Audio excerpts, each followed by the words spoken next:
আজকে লামিয়া হঠাৎ প্ল্যান করলো সে আমার দাদু ভাইয়ের জন্মদিন পালন করবে, তাই আমরা কেক কিনে নিয়ে যাচ্ছি দাদু বাড়িতে। কিন্তু আসলে আমরা জানি না যে দাদু ভাইয়ের জন্মদিন কবে। যাই হোক, আমরা দাদু বাড়িতে এসে পড়েছি। আর এই হচ্ছে আমার দাদু বাড়ি। দাদু বাড়ি এসেই দাদু ভাইকে বললাম যে আজকে তোমার জন্মদিন পালন করব। তাই দাদু ভাই পাঞ্জাবি টাঞ্জাবি পরে রেডি হয়ে বের হচ্ছে। আর এদিকে দাদু ভাইয়ের জন্মদিনের কথা শুনে আমার ছোট ছোট বোনেরা সাজুগুজু করে রেডি। আর এই হচ্ছে আমার দাদু ভাই। চলেন এবার কেক কাটি।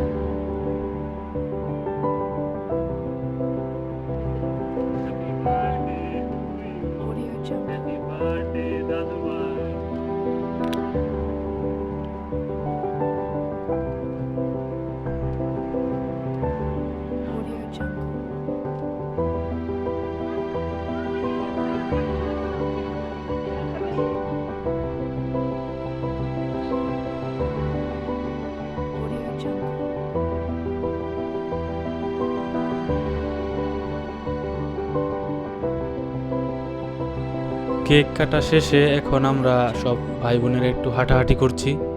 এটা হচ্ছে চেল্লাখালী নদী। এখন নদীতে কোনো পানি নেই, তাই আমরা একটু নদীতে নেমে হাঁটাহাঁটি করছি।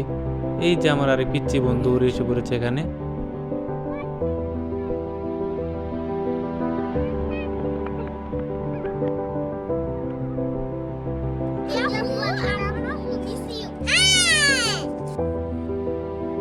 মানুষ দিন দিন যত বৃদ্ধ হতে থাকে, তাদের গুরুত্ব আমাদের কাছে ততই কমতে থাকে। তারাও চায় একটু আনন্দ ফুর্তি করতে। তাই আমাদের উচিত আমাদের যে বৃদ্ধ দাদা দাদিরা আছে তাদের সাথে একটু সময় দেওয়া, তাদের সাথে একটু ভালো সময় কাটানো। আমি আসলে জানতাম না আমার দাদু ভাইয়ের জন্মদিন কবে। তো লামিয়ার কথায় আমিও সাড়া দিলাম যে চলো আজকে আমরা দাদু ভাইয়ের জন্মদিন পালন করি। আসলে জানতাম না যে আজকে তার জন্মদিন সত্যি সত্যি নাকি। জন্মদিন পালন করতে আসলাম, তার সাথে কেক কাটলাম, তার নাতিদের সাথে সে একটু ভালো সময় কাটালো, তার মনটাও ভালো লাগলো।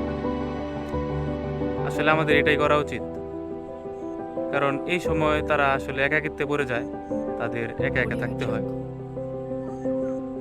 এই সময় আমরা যদি তাদের সাথে একটু সময় দেই, তাদের অনেক ভালো লাগে। সবাই সবার বৃদ্ধ দাদা দাদি, বাবা মা, নানা নানি যারা আছে তাদেরকে একটু সময় দিন, সবার সাথে ভালোভাবে ব্যবহার করেন। তো আজকের ভিডিও এই পর্যন্তই। আল্লাহ হাফেজ, ভালো থাকবেন সবাই।